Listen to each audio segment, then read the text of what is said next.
works are actually written by Swami Vivekananda. If you go to the complete works, you'll find the poem, The Song of the Sannyasi. And so he really made a nice song out of that. Now I'd like to invite Servdesha Prana. She's our one of our senior nuns in Hollywood. And if you go to the bookstore, you'll sometimes be greeted by her smile and her Australian accent, or is it New Zealand? I'm not sure. It's actually English. English.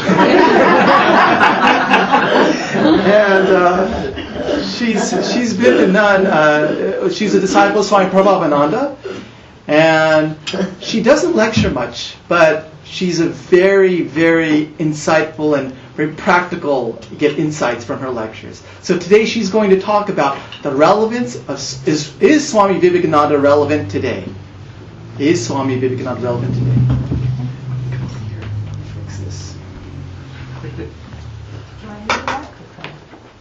Yeah. Yes.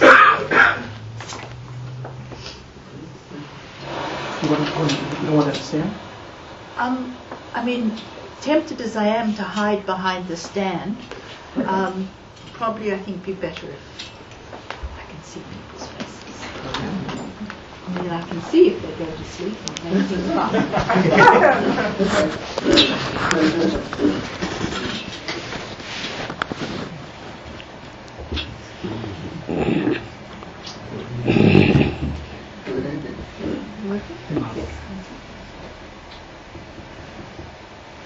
Maybe this isn't a good try this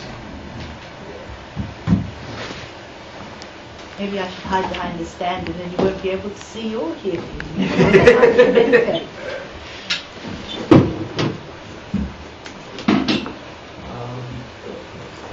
Okay, let me try one thing.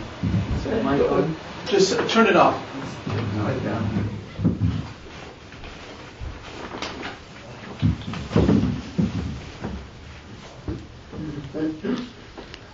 While we're waiting, we're hoping the answer is yes. Is Swamiji relevant to You'll be in suspense, won't you?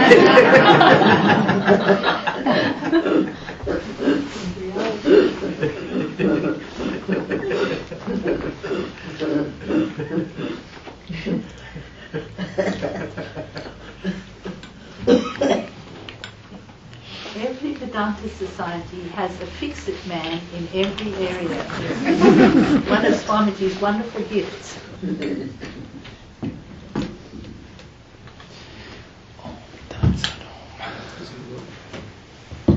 See? Yes. If we look at the lives of great saints of almost all religious traditions, we see that it's not so much that they invent something new, but that they give a traditional teaching a new emphasis, a fresh and uncompromising way of practicing it. And by doing this, they create a new religious movement. Swami Vivekananda taught that the purpose of life is to so transform our consciousness that we live in experiential awareness of our sacred self within a sacred universe, and we manifest this sacred self in every aspect of our lives. It was not that this was a new teaching. It's based on the Upanishadic dictum, Sarvam Khalvidam Brahma. Every aspect of creation is a manifestation of the divine all-pervading presence. Or as Sri Ramakrishna puts it so simply, God has become all this. But by Swami Vivekananda giving this teaching a particular emphasis and taking it to its uncompromisingly logical conclusions, he gives us a new and fresh way of looking at it and practicing it. And by doing this, Swami Vivekananda gives us a new, very practical spiritual paradigm to look at and experience ourselves, others, and the whole created universe. And to answer your question, which you've been suspended for right at the beginning, a paradigm that is truly relevant today, as it has the power to transform our own consciousness and the ability to help alleviate the sufferings of the world.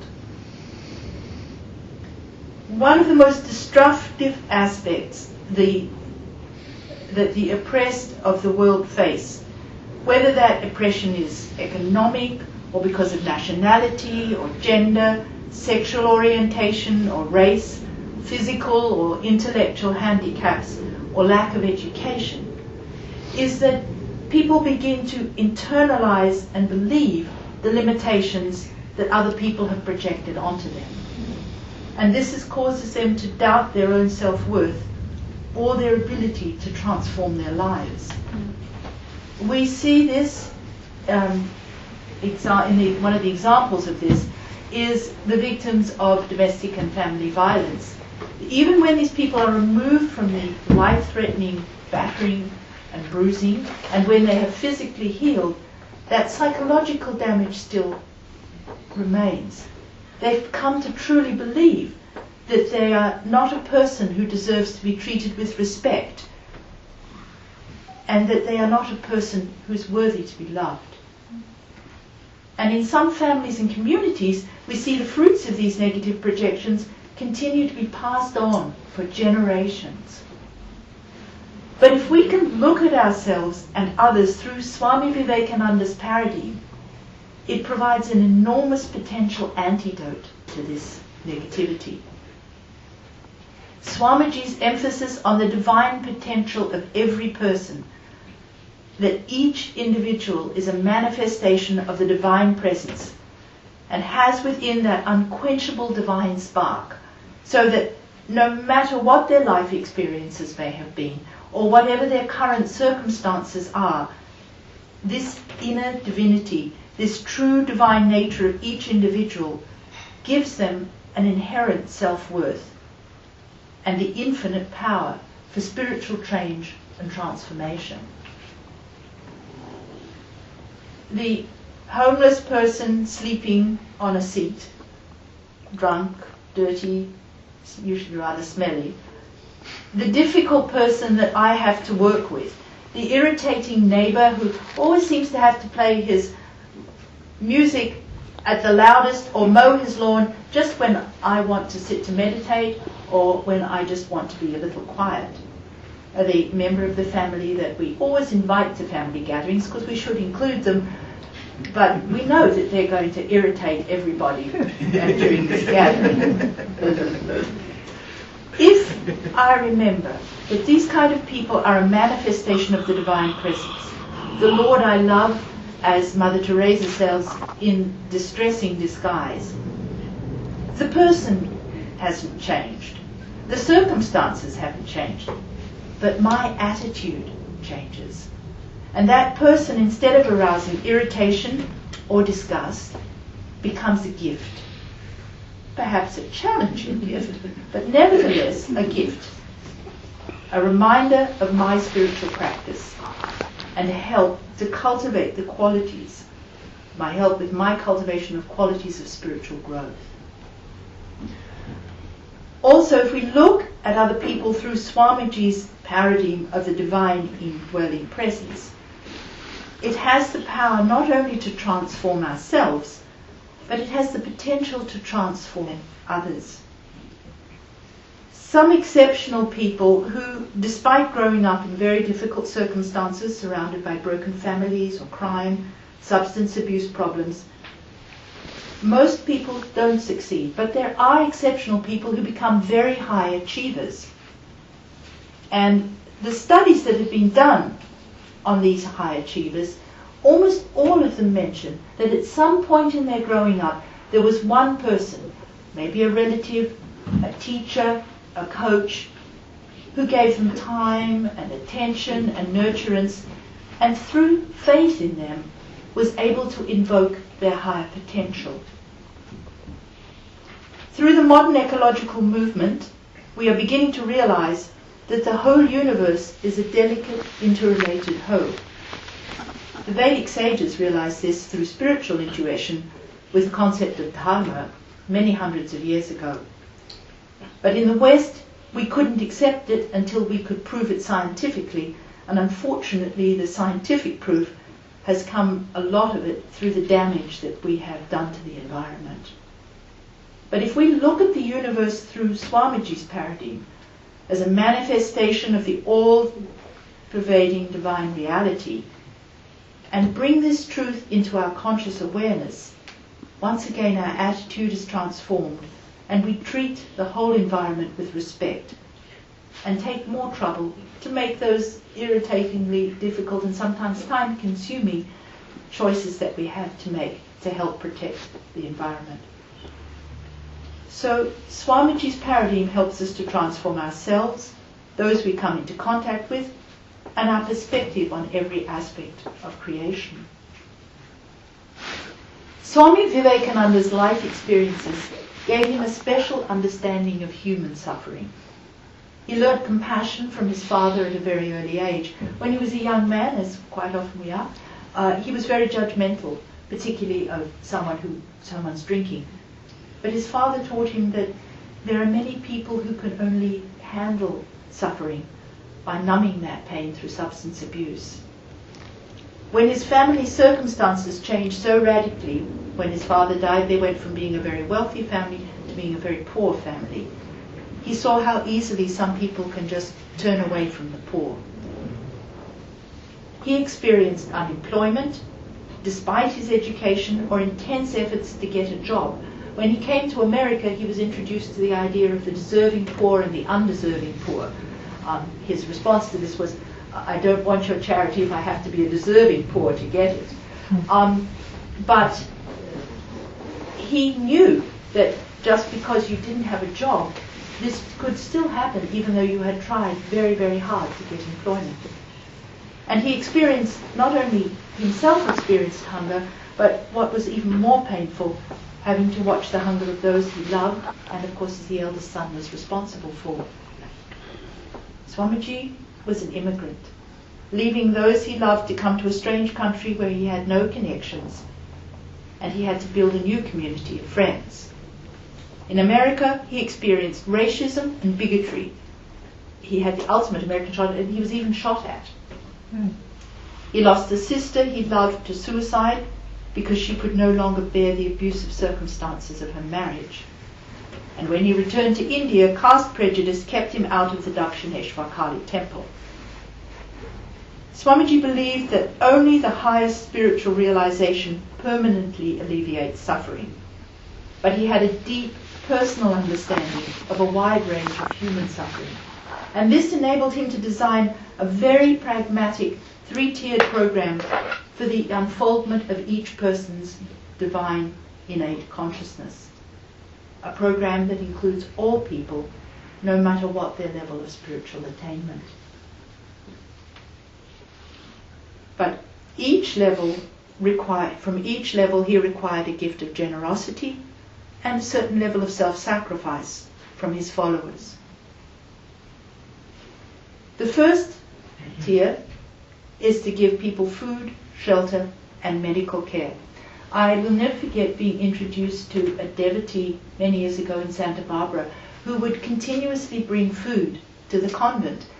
And when I asked about this, someone told me that during World War II, she was in Berlin when the war ended. And if you've seen the pictures of Aleppo, well, that's what Berlin looked like at the end of World War II.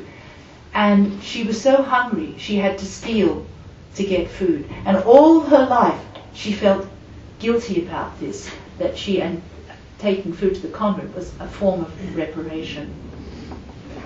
A hungry person, Swami Vivekananda knew that a hungry person, a homeless person, is not interested in God. And most people who are weakened through illness or pain are only interested in alleviating their illness. They are at that point not interested or capable of practicing spiritual disciplines. So the first step in Swamiji's plan for spiritual development is to see that people have food, shelter, and medicine. And to accomplish this, he founded the Ramakrishna organization, but not just as an aspect of social service. He founded it as a spiritual practice for those who are giving the service, but also a first step in awakening the spiritual potential of those who are being served. The second tier of Swamiji's plan was to give people education. Now, certainly in America, we can see the wisdom on Swamiji's teaching on the gift of education as a means of unfolding people's innate divinity, 63% of people who are in jail are illiterate, and 85% of youth offenders who come into conflict with the justice system are illiterate. This is such a connected fact that the state of Arizona looks at 3rd and 4th grade literacy rates to determine the planning for the number of future jail cells.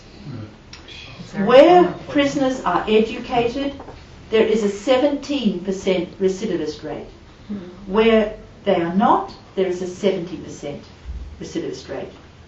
So Swami's emphasis on education shows us that it not only widens cultural horizons and helps to improve an economic situation, but it encourages and provides a support for ethical life, which of course is the foundation of any spiritual practice. Swamiji also stressed the education of women and brought his Western disciples to India to help achieve this. He taught that the responsibility of men was to see that women had the opportunity to become educated. Then they themselves would determine their own futures. We now know that the fastest way to raise a community and to fight global poverty is to educate women and to give them the means of economic self-help projects.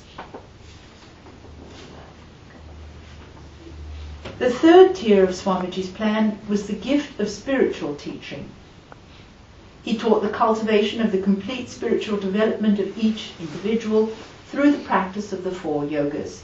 Jnana Yoga, the cultivation of spiritual intellect; Bhakti Yoga, the cultivation of love and devotion; Karma Yoga, the cultivation of selfless service; and Raja Yoga, the cultivation of the body and mind and the control of the body and mind, which provides the foundation for the other 3 yogas. Swami Vivekananda took the traditional Upanishadic teaching of the divine all-pervading presence to its logical conclusion, and by doing so effected a radical change in the whole of Hinduism. Swami Vivekananda democratized Hinduism.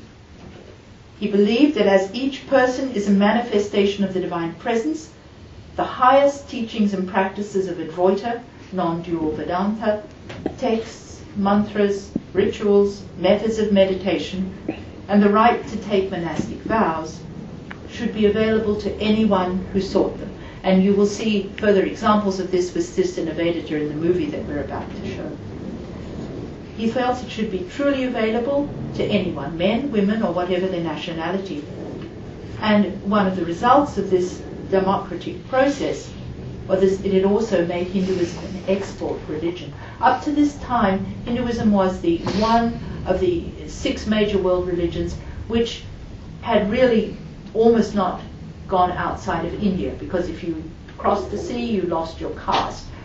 And we can see the foresight of Swamiji in our current global environment of taking Hinduism and making it an export religion. For those of us who have come into it, are very grateful, and I'm sure people who have migrated here are also very grateful that they can do so without losing all their religion. One of Swami Vivekananda's greatest contribution to religious pluralism was his system of ethics. And again, once again, it's derived from this fundamental paradigm. Most ethical systems in the religious ethical systems in the world are derived from a divinely revealed law. And this worked as long as cultures were somewhat geographically contained.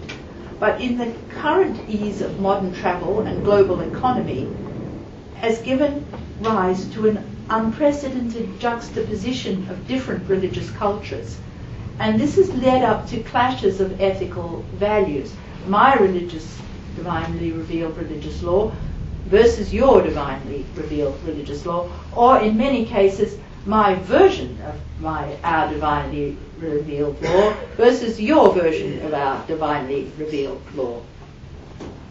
And Swamiji saw that in a universal culture, this obviously wasn't going to work. In Swami Vivekananda's ethical system, we determine right action by asking ourselves, will this action help my spiritual progress? Does this action exemplify or reinforce the ideal of the underlying spiritual unity?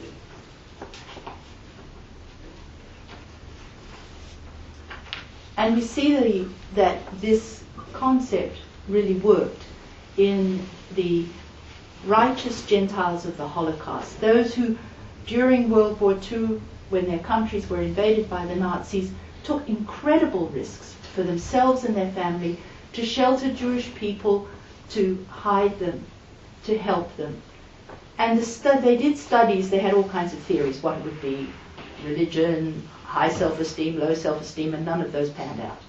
But they did find that the people who did this had, as children, been taught, now, if someone did that to you, how would you feel? And they had been taught this thing to think and put themselves in the place of the other person.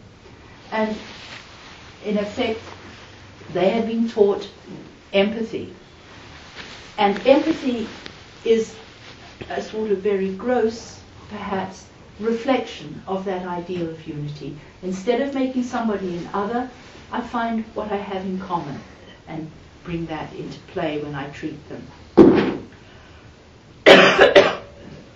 Swami Ji stressed that a philosophical knowledge of Vedanta, though a good start, isn't sufficient. The experimental knowledge, there must be an experiential knowledge of the truths of Vedanta. When I have one of those moments on the freeway, we hope as spiritual aspirants that we're too advanced to make rude finger gestures through the window, but it's very unlikely that most of us think, Brahman is merging into Brahman. So we have to make our spiritual practice such an experience that it colours every aspect of our lives. And this requires practice, obviously. But one of the problems of modern life is short of time. We have this very paradoxical situation where we have more labour-saving devices, and yet we have greater stress and less time. Swamiji provided a methodology to realize and to experience these truths. Once again, it was based on traditional methods, a new paradigm, a new way of looking at and practicing. He emphasized that all our work, all our daily activities can be a form of worship. Puja traditionally had been done in devout homes, probably for hundreds of years. But as those who help today can see, it takes quite a long time to prepare. It takes time to do it. And most of us nowadays, particularly with the wives working so they can't do all the preparation for you, just simply don't have this kind of time. So Swamiji transferred this concept of worship into every aspect of our daily life.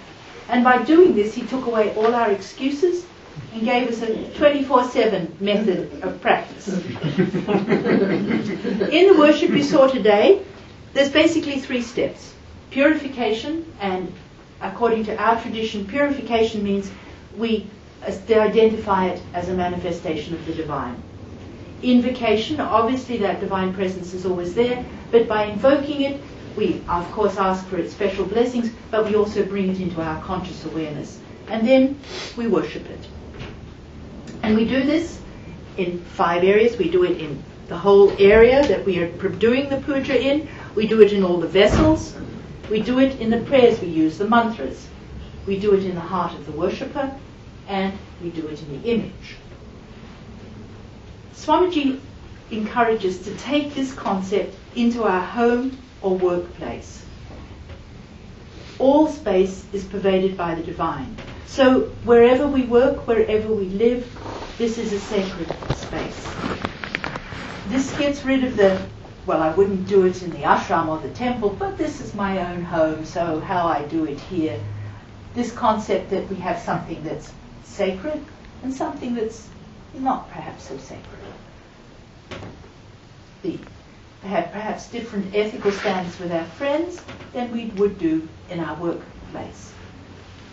If we look at it from this perspective of the all-pervading sacred, then it changes our perspective once again on this. Our tools are our worship vessels, whether it's a computer or a cooking pot or a hammer. Every word we say, in a sense, is a form of mantra.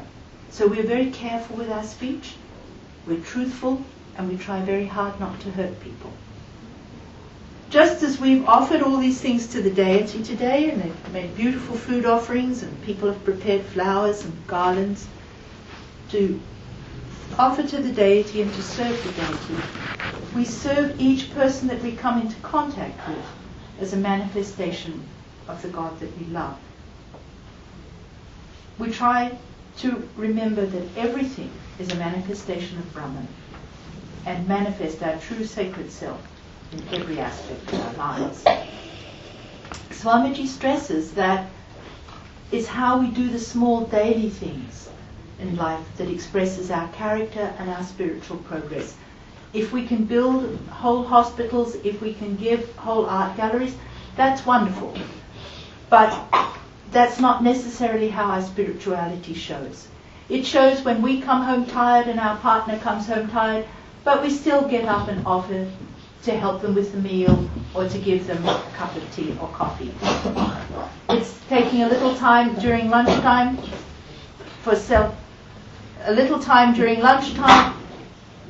sacrificing ourselves a little bit to go and buy a card for a colleague so we can, who's sick, and get our colleagues to sign it all and send it off to them.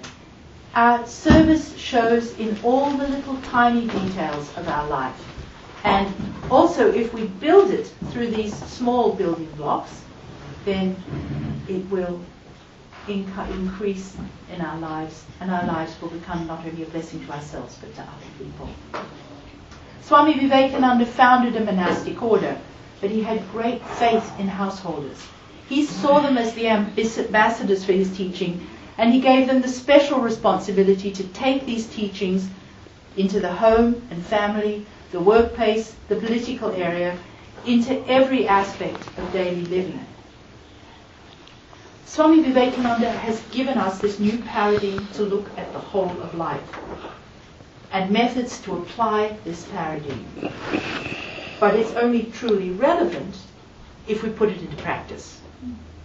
So today, on this special celebration, we pray that Swamiji will bless us so that by practicing the teachings he has given us, our lives will become blessed, and through our service to others, we will be a blessing to everybody that we meet.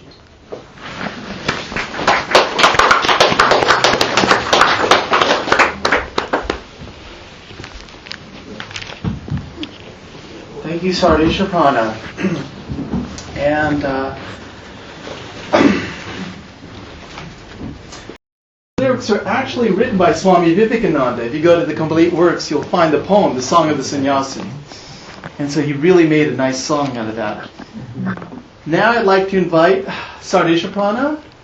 She's our one of our senior nuns in Hollywood. And if you go to the bookstore, you'll sometimes be greeted by her smile and her Australian accent, or is it New Zealand? I'm not sure. It's actually English. English. And she's been a nun. She's a disciple of Swami Prabhavananda, and she doesn't lecture much, but she's a very, very insightful and very practical, get insights from her lectures. So today she's going to talk about the relevance of, is Swami Vivekananda relevant today? Is Swami Vivekananda relevant today? Fix this. Yeah. Yes. You don't want to stand? I mean, tempted as I am to hide behind the stand, probably I think be better if I can see people's faces. And then I can see if they go to sleep or make things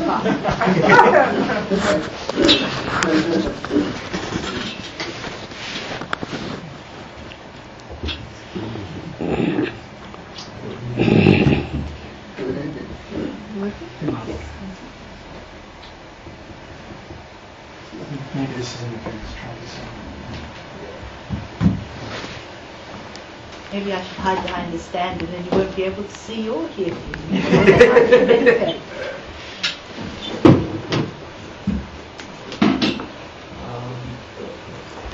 Okay, let me try one thing.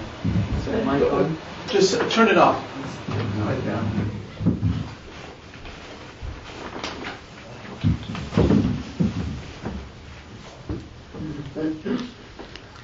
While we're waiting, we're hoping the answer is yes. Is Swamiji relevant? You'll be in suspense, won't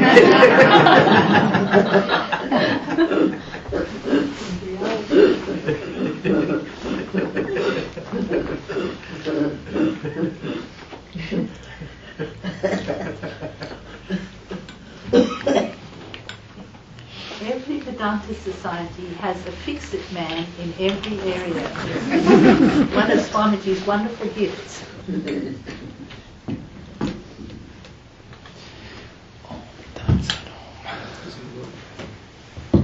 See? Yes. If we look at the lives of great saints of almost all religious traditions, we see that it's not so much that they invent something new, but that they give a traditional teaching a new emphasis, a fresh and uncompromising way of practicing it. And by doing this, they create a new religious movement. Swami Vivekananda taught that the purpose of life is to so transform our consciousness that we live in experiential awareness of our sacred self within a sacred universe, and we manifest this sacred self in every aspect of our lives. It was not that this was a new teaching. It's based on the Upanishadic dictum, Sarvam Khalvidam Brahma. Every aspect of creation is a manifestation of the divine all-pervading presence. Or as Sri Ramakrishna puts it so simply, God has become all this. But by Swami Vivekananda giving this teaching a particular emphasis and taking it to its uncompromisingly logical conclusions, he gives us a new and fresh way of looking at it and practicing it. And by doing this, Swami Vivekananda gives us a new, very practical spiritual paradigm to look at and experience ourselves, others, and the whole created universe. And to answer your question, which you've been suspended for right at the beginning, a paradigm that is truly relevant today, as it has the power to transform our own consciousness and the ability to help alleviate the sufferings of the world. One of the most destructive aspects that the oppressed of the world face, whether that oppression is economic or because of nationality or gender,